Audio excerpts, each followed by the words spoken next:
شیناک خدای ارشد تبعید شده، موجودی که هرگز نمیمیره و نهایت کاری که میتونین بکنین اینه که اونو تو طلسم خودش زندانی کنین. یکی از مرموزترین و خطرناکترین شخصیت‌های مورتال کامبت و همون کسی که اولین بار تو بازی مورتال کامبت 4 به عنوان باس آخر سر و کلش پیدا شد. از رابطش با کرونیکا خدای زمان یعنی مادرش گرفته تا به جون هم انداختن اوتورد و ارثرلم. درست شیناک به اندازه شاوکان یا اسکورپین طرفدار نداره، ولی چیزی که مشخصه اینه که اون یکی از بدنامترین کاراکترهای کل سری مورتال کامبته. سلام، اینجا بازی پلاته و امروز با شماییم با 15 فکت جالب درباره کاراکتر شیناک از سری مورتال کامبت. شیناک اولین بار تو بازی التیمت مورتال کامبت 3 محصول سال 1995 به عنوان یه خدای شرور و مرموز ظاهر میشه. البته اونجا هنوز اسمش مشخص نیست و یه گروه مخفی به اسم برادران سایه یا برادرهود آف شادو در خدمتش هستن، ولی تو بازی مورتال کامبت متالوجی ساب زیرو رسما خودش رو نشون میده و به عنوان باس نهایی غیر قابل بازی معرفی میشه. شیناک و خواهرش ستریون اولین خدایان ارشد شناخته شده هستند که از یه موجود بالاتر به وجود اومدن. این موجود مادرشونه و اسمش کرونیکاست و یه تایتانه. شیناک به خاطر جاه طلبی برای کنترل ارثرلم از مقام خدایی سقوط کرد. طلسمی ساخت تا به ارثرلم نفوذ کنه، ولی در جریان نبرد با ریدن خدای رعد شکست خورد و خدایان ارشد به ریدن کمک کردند تا شیناک رو نابود کنه و طلسم و مقامش رو گرفتن و شیناک به ندررلم تبعید شد. شیناک رو نمیشه کشت، فقط میشه غیر فعالش کرد یا توی طلسم خودش زندانیش کرد. تو داستان مورتال کامبت 11 معلوم میشه کرونیکا میخواد شیناک و ستریون برای همیشه با هم بجنگن تا تعادل خیر و شر حفظ بشه.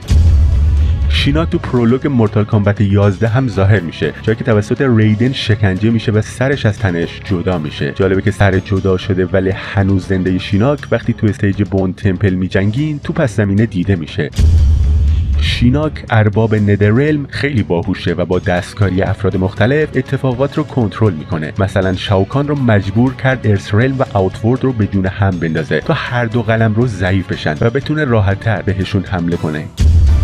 تو کارت بیوگرافی شیناک برای بازی مورتال کامبت آرماگدن، ادبون اعتراف کرد که انتخاب شیناک به عنوان باس نهایی مورتال کامبت 4 یه تصمیم اشتباه بوده.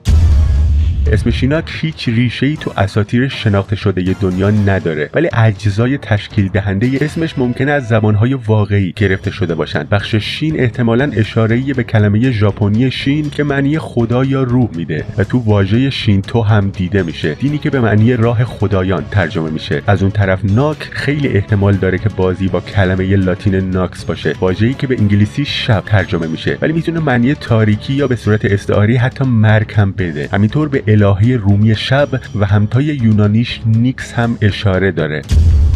تو کاتسین ابتدایی بخش داستانی بازی مورتال کامبت 9 کونگ لاو دیده میشه که دستای اسکلتی کلون شیناک دورش پیچیده شدن. همین باعث شد خیلی فکر کنن که شیناک کونگ لاو رو کشته.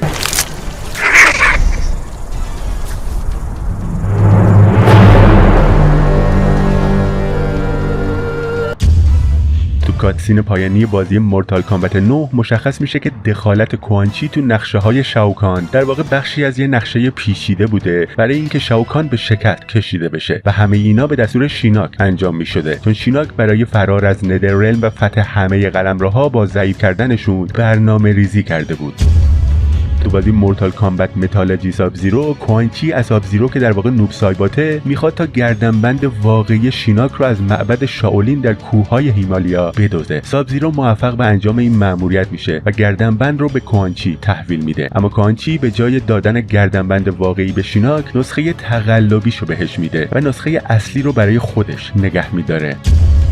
تو بخش داستانی مورتال کامبت 1 جدید، گراس به شیناک اشاره میکنه و مشخص میکنه که شیناک توسط لوکنگ طوری طراحی شده بوده که تو خط زمانی جدید یه موجود بی‌قدرت باشه. ژنرال شاو هم برای یه لحظه طلسم شیناک رو به دست میگیره و نشون میده که این طلسم نباید تو خط زمانی تازه ایجاد شده وجود داشته باشه.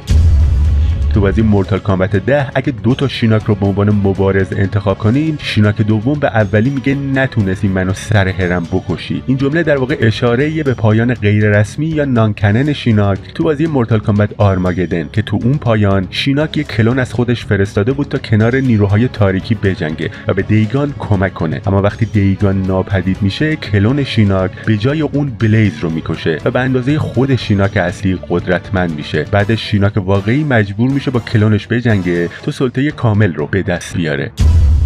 درباره بک استوری کمتر شنیده شده شیناک، یعنی اینکه چطور قلمروی ندررلم رو از دست لوسیفر گرفت، تو دفترچه راهنمای بازی مورتال کامبت متالوجی ساب زیرو یه چیزایی نوشته شده. همینطور توی حالت کانکوست مود بازی مورتال کامبت دیسپشن هم بهش اشاره میشه، جایی که شیناک یه حضور کوتاه هم داره، اما غیر از این هیچ اطلاعات دیگه‌ای درباره نبرد شیناک با لوسیفر وجود نداره. شیناک تو حالت کانکوست مود بازی مورتال کامبت دیسپشن حضور داره، جایی که از شوجینکو میخواد تا طلسمش رو پیدا کنه، اما اون طلسمی که شوجینکو پیدا میکنه در واقع همون نسخه تقلبی ساخته شده توسط کوانچیه. بعضی از فیتالیتی های شیناک تو سری مورتال کامبت اینا هستن: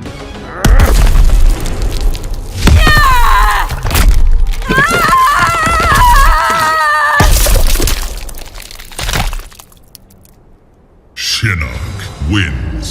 Fatality.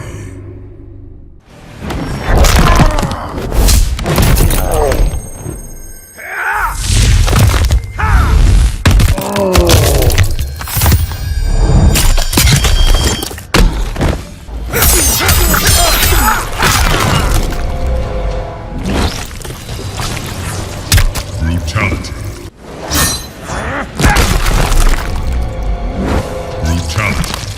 Finish him!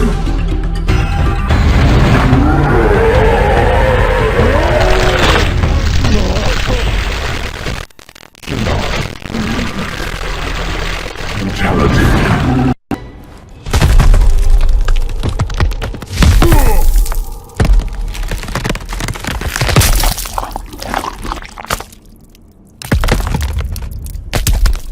Shinnok wins.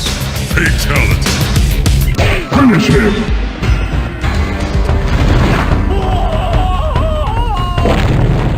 Shinnok wins. Fatality.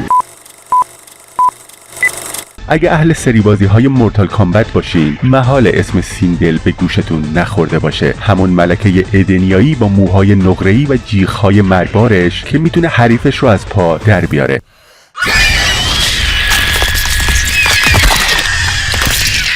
سلام، اینجا بازی پلاته و امروز با شما این با 15 فکت جالب درباره کاراکتر سیندل از سری مورتال کامبت.